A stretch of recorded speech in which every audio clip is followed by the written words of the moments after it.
Сапардын алкагында 2 маанилүү документке кол коюлду.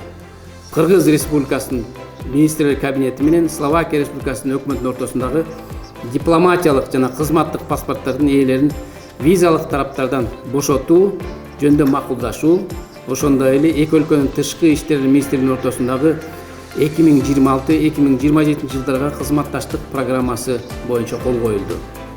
Бул келишимдер биздин саясий диалогубузга кошумча динамика берет жана практикалык өз ара аракеттенүү үчүн жаңы мүмкүнчүлүктөрдү ачат деп ишенебиз.